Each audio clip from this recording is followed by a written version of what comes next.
Nous avons levé nos mains, nous avons levé nos voix pour remercier Dieu pour la parole. Nous avons laissé ce moment et que Dieu ouvre notre entendement, que nous puissions entendre raison, car c'est lui qui est la raison de notre vie. Et cette parole, c'est ce qui nous transforme, c'est ce qui nous amène à être en accord avec lui, à être ce que lui veut. C'est pourquoi nous avons prié pour entendre la parole de Dieu, pour que cette parole ne tombe pas à terre. Chacun doit prier, parce que Jésus a dit que chacun prenne garde, et chacun prenne garde de la manière dont il écoute. Et nous voulons réellement entendre et écouter comme Dieu veut que nous puissions écouter et être en accord avec lui. Élevons nos voix et prions. Père, je bénis ton Seigneur. Je te loue, je te rends grâce et je te glorifie, Père roi. Je me laisse entre tes seuls, Père roi, afin que toi seul puisses faire ce que toi tu veux. Que ta volonté soit faite, car tu es le roi, tu es le Seigneur, tu es le véritable Dieu. Nous sommes là, Père roi, réunis, au Dieu, autour de ton nom.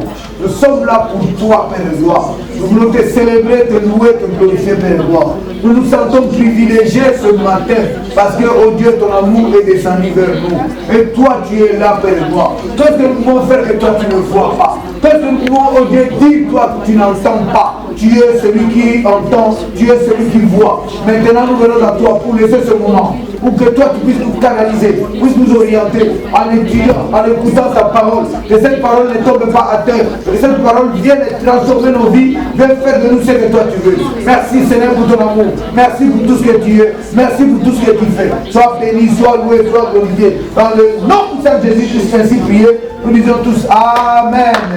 Amen, amen, amen.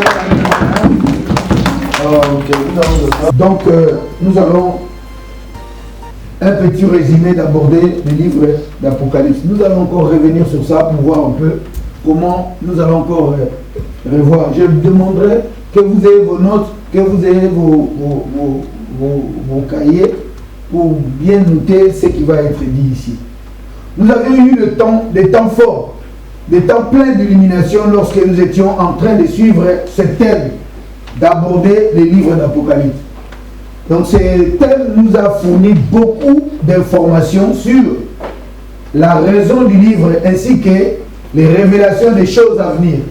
Donc vous savez que quand on a eu le temps de voir, le temps que nous avons réellement livré beaucoup d'informations, il nous a donné beaucoup de révélations qui nous aideront à revoir encore. Parce qu'en écoutant ces choses que nous avons écoutées, la façon dont nous allons encore aborder, lire le livre, nous aurons plus de clarté, nous aurons plus d'illumination et ça nous aidera aussi à bien nous positionner. Parce que nous ne pouvons pas nous positionner correctement si nous ne savons pas réellement qu'est-ce que Dieu attend, qu'est-ce que Dieu a dit. Parce que mais c'est pas facile. Il nous a déroulé, donc il nous a ouvert le livre et nous avons compris un peu certaines choses, mais nous allons les voir ici. Aujourd'hui, nous allons encore revenir sur quelques temps forts, juste question d'insister pour égaliser la compréhension et permettre une bonne compréhension à tous. Donc, ce que nous voulons faire encore ici, c'est vrai que nous avons eu des vidéos, vous avez eu des vidéos, vous avez eu beaucoup de messages sur ça. On a eu beaucoup de parties, juste aussi une partie. Mais j'aimerais encore qu'on revienne encore du début pour revoir. Ce que moi j'aimerais qu'on fasse ici, c'est comme si on va aller parcourir les livres, on va essayer de lire partie par partie, pour que nous puissions comprendre un peu les choses. Dans le contexte quoi, Paul dit à Timothée, c'est pourquoi je reviens sur ça. Parce que Paul dit à Timothée, prêche, insiste. Vous voyez le mot insister? Il n'a pas dit seulement de prêcher, il a dit insister. Insister, ça veut dire quoi? Mettre un peu de l'accent, marteler encore. Marteler. Donc pour moi, on a écouté, mais je reviens encore pour qu'on puisse un peu voir ça. Parce que le mot là, insister, ça veut dire quoi? Ce mot là, ici, ce mot qui nous intéresse, c'est le mot insister. Et en grec, le mot insister veut dire ephistémie, qui signifie mettre sur, c'est comme si on met quelque chose dessus, mettre sur. Donc, placer par-dessus, ou se tenir, ou être présent. Se tenir au-dessus, soutenir. Donc, ça veut dire que nous venons encore venir soutenir. Nous voulons encore un peu amplifier. Nous voulons encore un peu revoir ces choses-là. C'est pourquoi nous voulons encore revenir sur ça et amplifier encore. C'est un peu ce que nous allons faire ici, car la répétition est la mère de la science. Nous le savons tous. Donc, ça veut dire qu'on ne peut pas dire comme ça, même Dieu dit, pas rappel. C'est ce qu'on est en train de dire ici. C'est-à-dire que le fait de revenir, le fait de revoir les choses, ça nous aidera à inculquer réellement dans notre manière de comprendre, dans notre manière de fonctionner. Parce que l'objectif, c'est quoi? C'est la vie. Ce n'est pas avoir la connaissance, mais c'est avoir la vie qui est derrière cette parole. Amen. Hein? Amen. Donc voilà. C'est tellement important pour nous de comprendre ces choses, car cela nous concerne. Comme Jésus nous a dit, qu'il ne nous laissera pas orphelins, mais il nous enverra l'Esprit Saint pour qu'il nous guide dans la voie de Dieu. Donc nous aimerons vraiment que le Saint-Esprit continue, parce que le Saint-Esprit a un rôle. Nous devons comprendre ça, nous ne devons pas ignorer. Le Saint-Esprit est là pour nous guider dans la voie de Dieu. Le Saint-Esprit est là pour nous orienter. C'est pourquoi on dit, sans le Saint-Esprit, nous ne sommes pas enfants de Dieu. Donc la seule chose qui nous canalise, qui nous permet de marcher comme Dieu, c'est le Saint-Esprit. C'est pourquoi Jésus a dit, je ne vous laisserai pas orphelins, je vous enverrai le Saint-Esprit. Quand le Saint-Esprit viendra, il vous dira les choses à venir. Il vous rappellera les choses que j'ai dites. Pourquoi? Parce que l'homme est tellement faillible, il peut oublier. Mais le Saint-Esprit a un rôle de rappeler. Et le Saint-Esprit aussi nous prédit. Et le Saint-Esprit est l'enseignant par excellence. C'est lui qui nous enseigne. Et vous devez comprendre aussi, l'Esprit de Dieu en nous, le Saint-Esprit, intercède aussi par des soupirs inexprimables. Parce que la Bible dit, des fois vous ne savez pas ce qu'il faut demander. C'est comme Jacques a dit, vous demandez pour satisfaire vos besoins égoïstes. Mais aussi nous sommes en Dieu, ce que nous demandons, c'est pour la volonté de Dieu. Pour que la volonté de Dieu se fasse. Mais en même temps, cela ne nous interdit pas d'exposer nos besoins à Dieu. Mais la priorité, c'est d'abord la volonté de Dieu. Et si réellement nous demandons à Dieu sa volonté et que nous nous engageons à faire sa volonté, lui s'occupera de nous. Parce qu'il connaît nos besoins. Il connaît ce que nous... C'est pourquoi il a dit quoi? Ne vous inquiétez de rien. Les oiseaux ne sèment ni ne moissonnent, mais je les nourris. Combien a plus forte raison vous? Mais nous, ce qui nous tue, des fois nous mettons nos soucis en première position. Au lieu de mettre Dieu en première position, mais nous avons nos soucis, la base de tout ce que nous allons faire est ici. Ça c'est la clé. Nous devons comprendre le livre de l'Apocalypse. Pourquoi? Comme nous l'avons dit, le livre là a été scellé. Christ a ouvert et Jean a eu la grâce. Il a été ravi en esprit. Dieu l'a amené pour lui montrer les choses à venir. Et c'est là où ça a été scellé, mais il nous a révélé ces choses. Et c'est pourquoi nous allons encore revenir sur les choses, revoir un peu, pour que cela nous aide à bien s'orienter, à bien se positionner et à bien servir notre Dieu. Amen. Amen. Je vais essayer de lire. Mais après, les autres passages, chacun lira sur sa Bible. On va vraiment lire beaucoup. Parce que j'ai mis seulement les versets, mais on va lire ça dans nos Bibles. Donc, Apocalypse 1:1. Premier livre de l'Apocalypse. Vous savez, le mot Apocalypse, déjà, il faut comprendre ça. Quand les gens voient Apocalypse, ils voient des dégâts. Mais le vrai sens du mot, c'est la révélation. C'est le livre de la révélation. Le livre là vient nous révéler des choses. Donc, ça veut dire que c'est pourquoi nous devons prendre ça à cœur, au sérieux. Vous comprenez? Parce que si nous restons dans le cadre, c'est Apocalypse. C'est quelque chose. L'Apocalypse, c'est ce qui va se réaliser là. C'est apocalyptique. Mais le livre, c'est un livre de révélation qui nous révèle les choses qui vont être faites. Je vais lire. Révélation de Jésus-Christ que Dieu lui a donné pour montrer à ses serviteurs les choses qui doivent arriver bientôt. Vous devez comprendre déjà, ici, nous comprenons que le livre là avait un but. Parce qu'on nous dit quoi? Révélation de Jésus-Christ. Donc le livre là, donc, malgré cet élan-là, dans chaque personne, il y a quelque chose que Dieu a mis. Amen. Pour que chaque personne puisse chercher à retrouver qu'est-ce que Dieu a mis en lui pour qu'il serve Dieu avec ça. Parce que vous devez comprendre, servir Dieu, il y a aussi ce que les gens parlent, le zèle amer. C'est-à-dire qu'au début, une personne peut vouloir faire des choses qu'il a envie de faire, mais il ne sait pas ce qu'il fait. Je donne l'exemple aux parents, surtout les femmes. Tu vas à la cuisine, tu es en train de préparer, l'enfant te suit, il veut aussi faire pareil. Mais quand il fait, peut-être il y a des verres qui tombent et tout ça là, parce qu'elle n'a pas assez de capacités. Mais dans son désir, elle est sincère et vraie. Mais elle n'a pas de capacité de faire les choses.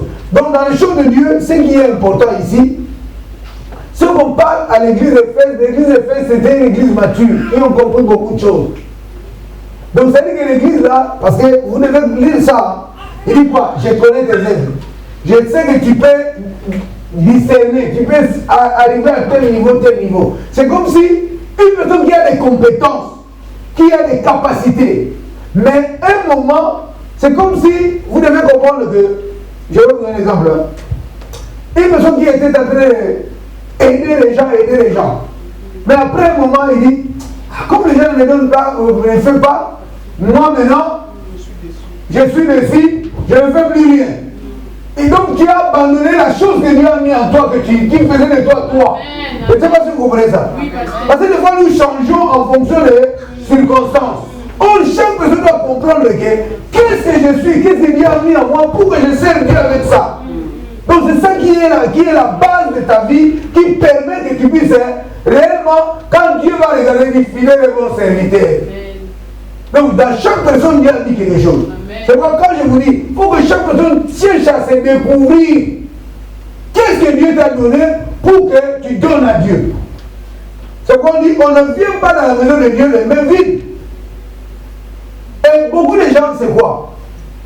Nous savons, Dieu le sait aussi. Une personne qui avait tout le temps. Ce n'est pas seulement dans le cadre de temps. Mais quand la personne là, c'est ce que Paul dit, quand tu n'es pas marié, tu te consacres à Dieu. Quand tu es marié, tu te consacreras à ton mari ou à ta femme. Ça, c'est des réalités. Mais maintenant, si toi, quelles que soient les réalités que tu as, mais dans ton cœur, si tu es constant, tu auras le temps de servir Dieu comme il faut. Amen. C'est pas ça que Dieu est en train de dire. Parce que nous pensons que, parce que j'ai disposé le temps et tout ça là. Mais la Bible dit, Jésus lui-même dit, à César ce qui est à César, à Dieu ce qui est à Dieu. Mais maintenant le problème c'est quoi? C'est notre cœur. Des fois il y a des choses de relâchement. Donc c'est que tu as abandonné. Regarde-nous ce que la Bible nous dit ici. Il dit, souviens-toi d'où tu es tombé. Parce que Dieu a dit, tu as abandonné ton premier amour. Tu as abandonné ton... C'est quelque chose que tu faisais, que tu avais l'habitude. C'est vrai que chaque personne peut le prendre dans son contexte à lui. Peut-être moi, je me laissais tout le temps dans l'église. C'est bien bon. Mais le problème, c'est quoi? La Bible dit, donc il dit, ici, Dieu dit, tu as abandonné ton premier amour. Mais maintenant, il dit quoi? Quand il dit, souviens-toi d'où tu es tombé. Mais maintenant, moi, je dirais, souviens-toi de qu'est-ce que tu faisais pour Dieu. Engagé, déterminé, qu'aujourd'hui tu ne fais pas. Chaque personne doit analyser quels sont les points. Peut-être dans ce moment-là, tu ne connaissais pas Dieu comme tu connais aujourd'hui. Mais maintenant, aujourd'hui, il y a un refroidissement. Donc c'est comme si tu es en train de voir comme si c'est la routine. C'est comme si ce que tu fais, c'est pour rien. C'est comme si tu ne sais plus. Tu commences à douter. Or, tu dois aujourd'hui, en plus, être engagé, déterminé pour aller de l'avant. C'est pourquoi Dieu nous dit, souviens-toi de là où tu es tombé. Donc nous devons tous analyser pour voir un peu comment je m'engage avec Dieu, comment je servais Dieu. Il peut y avoir des gens qui prennent le temps pour intercéder pour l'église, prier pour l'église. Peut-être tu as dit que non, moi c'est la chose que Dieu m'a donnée. Je prie pour l'église. Il y a des gens qui disent non, moi je viens à l'église, je suis en train de faire ça, je fais ça à l'église. Beaucoup de gens disent, ils prennent la décision eux-mêmes. Et moi je vais m'engager à faire ça. Mais à la fin, on verra que l'engagement qu'on a pris ne tient plus. Or la Bible nous dit quoi? Si tu fais un vœu à Dieu, ne tarde pas à l'accomplir. Mais maintenant toi tu dois dire que qu'est-ce qui a fait que j'ai dit que je ferais et je ne fais plus? Comment je me positionne aujourd'hui? Les gens rentrent dans la routine, les habitudes et tout ça. c'est pas le travail, c'est pas les enfants, c'est pas le mari, c'est pas la femme qui va te déconnecter de Dieu. Si une personne est vraiment en Dieu, c'est pas les choses. Dis-moi, les tempêtes, c'est comme une maison. Jésus a dit, hein, une maison bâtie dans le roc ne bouge pas, c'est bâti perpendiculairement. Le vent souffle, les tempêtes viennent. Cette maison ne bougera pas. Mais la maison qui est bâtie dans le sable, quand il y a du vent et tout ça, ça s'écroule. C'est pourquoi nous, il y a des gens qui ne sont pas constants, qui sont versatiles, qui changent à tout moment. Or, les choses de Dieu soient des choses qui doivent être constantes. Parce que Dieu est éternel. La posture, le caractère, la nature doit être... Quand les gens te voient, ils disent, c'est la même personne. C'est le même désir. C'est le même zèle. C'est le même enthousiasme. Donc, ça veut dire qu'il a toujours le temps pour Dieu. Quand il y a des choses, même dans les rendez-vous, si tu vois que tu sais arriver au rendez-vous à l'heure, au travail à l'heure, avec l'église Dieu aussi, à l'heure plus que même les autres. Chacun va voir dans sa vie. Mais nous ne nous examinons pas. La Bible dit quoi? Examinez-vous vous-même. Parce que nous devons comprendre. La Bible nous dit Dieu renouvelle sa bonté tous les jours. Si Dieu renouvelle sa bonté, il nous a donné hier. Il peut dire que non, ça suffit, non? Mais il donne tous les jours. Nous aussi, constamment, comment nous engageons? Comment nous nous positionnons à Dieu?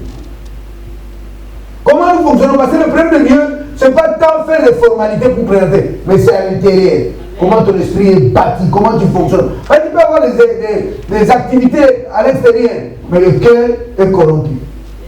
Parce que Dieu cherche le cœur, voir comment le cœur est calibré. Amen. On peut faire des choses, ça c'est, les hommes peuvent applaudir, mais Dieu dit, et c'est ce qu'il a dit à Saoul. Il dit, je l'ai déjà rejeté. Donc ça c'est les choses que nous devons faire attention. Et vous devez comprendre quand Apocalypse nous dit des choses, vous devez comprendre, après qu'on nous a dit la raison de ces livres-là, pour avertir à ses serviteurs, les choses qui vont se faire dans la suite des temps. Nous savons que les fléaux arriveront, les dégâts viendront, les choses seront là. Mais maintenant, avant ça, Christ est venu sillonner, rentrer au cœur de l'église pour réajuster chaque comportement. Chacun doit voir dans son comportement, doit voir certaines choses. Pourquoi? Parce que si vous réagissez et vous fonctionnez bien, vous échapperez à ce qui va arriver. Amen. Donc ça c'est le temps de la préparation. Le temps que nous devons prendre conscience et nous pouvons dire que non, Seigneur, pardonne-moi. Aide-moi. J'ai besoin de tout. Parce que les enfants de Dieu savent demander pardon. Mais ceux qui sont dans le monde ne demandent pas pardon. Ils s'enfoncent, ils ne calculent pas. Mais nous avons notre Dieu et il a dit, il a dit, répands-toi. Quand il dit répands-toi, donc il y a une possibilité pour toi. Nous ne devons pas fonctionner. Il y a des choses où nous fonctionnons, c'est notre nature, c'est nos coutumes, nos caractères, nous avons hérité de nos parents et toutes ces choses-là. Et nous mixons ça avec les choses de Dieu. Et on parle seulement le nom de Dieu. Mais or, il faut qu'il n'y ait aucune toxine de la nature charnelle. Parce que les choses de Dieu, on dit ce qui est né de l'esprit est esprit. Amen. Donc nous devons réellement manifester les choses de l'esprit pour que nous puissions être connectés en esprit. Ça c'est quelque chose de très important. Nous allons encore voir une autre église. Je pense qu'aujourd'hui on va parler des églises, là après on verra. Maintenant on dit, après l'église de Fès, écrit à l'ange de l'église de... On parlait dans le contexte des églises, mais maintenant là, nous le parlons dans le contexte que chaque personne est une église. Nous voulons que individuellement, chaque personne puisse voir dans sa vie qu'est-ce qui était sa connexion du départ, comment il fonctionnait avec Dieu et comment il évolue. Parce que Dieu va voir ça. Dieu est venu pour essayer de jauger, voir tout un chacun. Il peut dire à une personne, toi c'est vrai que tu fais ça aujourd'hui, mais il y a une chose, vous savez, quand Dieu pointe les doigts, il dit la vérité, il veut réellement que cette église de 20 ans, Dieu nous a révélé ces choses pour que nous puissions nous réajuster. Nous réajuster. Prenez le temps. Le plus important, c'est pas beaucoup prier. Prendre d'abord conscience. Si tu n'as pas pris conscience de la chose, tu vas prier dans la plateforme qui était toujours. Mais quand tu prends conscience, dans ton esprit, ça commence à changer et tu verras tes actions aussi changer. Même peut-être tu ne prieras pas. Mais parce que tu as compris, la compréhension là, c'est une grâce que Dieu t'a donnée. Et quand Dieu te donne la révélation, il te donne la capacité de faire. Amen. Si tu as capté, tu as compris, tu dis maintenant je sais. Amen. Je ne ferai plus ce que je faisais hier. Parce que j'ai compris que tu es mon Dieu. Tu sais, Job servait Dieu.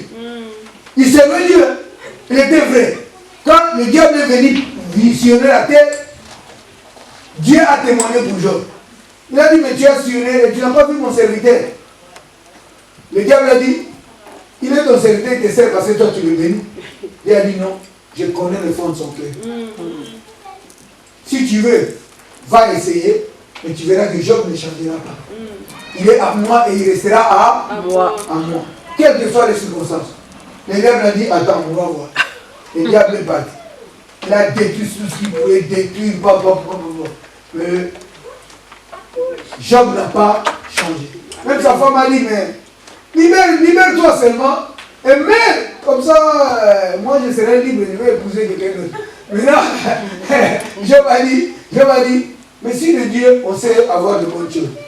Mais si cela vient de Dieu, acceptons aussi de mauvaises choses. Si ça ne vient que de Dieu, acceptons les moments difficiles. Mais vous allez voir, ce même Job-là, après l'épreuve, quand les choses se sont rétablies, il a dit à Dieu, j'ai entendu parler de toi, maintenant mes yeux t'ont vu. Parce que j'ai expérimenté. Cherchons à expérimenter. Cherchons à expérimenter Dieu. C'est Dieu que toi tu dis, ça ne doit pas être un Dieu d'entendu. Ça doit être un Dieu que tu as vécu. Alors combat avec lui comme Jacob a combattu avec lui. Combattez. Jésus a dit, vous n'avez pas encore lutté jusqu'au sang. Bats-toi, bagarre avec ta nature, avec ton comportement, avec tout ce que tu as. Tu dis non, maintenant je vais servir Dieu en vrai. Amen. Et tu verras sa gloire. Tu verras sa gloire. Parce qu'il nous a dit, les oiseaux du ciel ne sèment ni ne moissonnent. Et Dieu le donne. Combien a plus forte raison vous?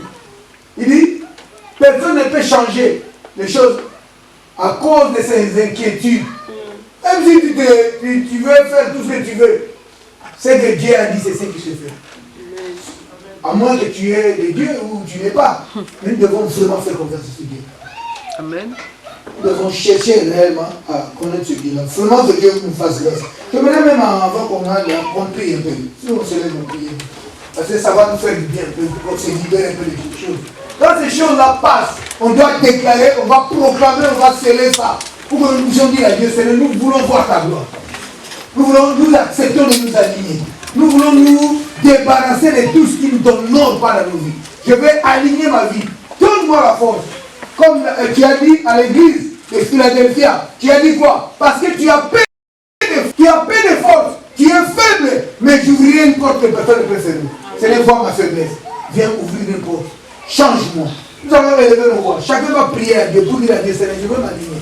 Je veux que toi seul sois mon Dieu. Ouvre-moi les portes. Fais de moi ce que toi tu veux que je sois. Montre-moi ce à quoi tu attends de moi pour que je puisse te servir. Je veux, Père, avoir la révélation de moi-même pour être ce que toi tu veux que je sois. Aide-moi dans ma faiblesse. Aide-moi dans mon ignorance. Aide-moi dans ce que je ne comprends pas. Parce que c'est toi qui comprends tout. Parce qu'en toi, il y a le vouloir et le faire. Je viens à toi pour que tu me changes.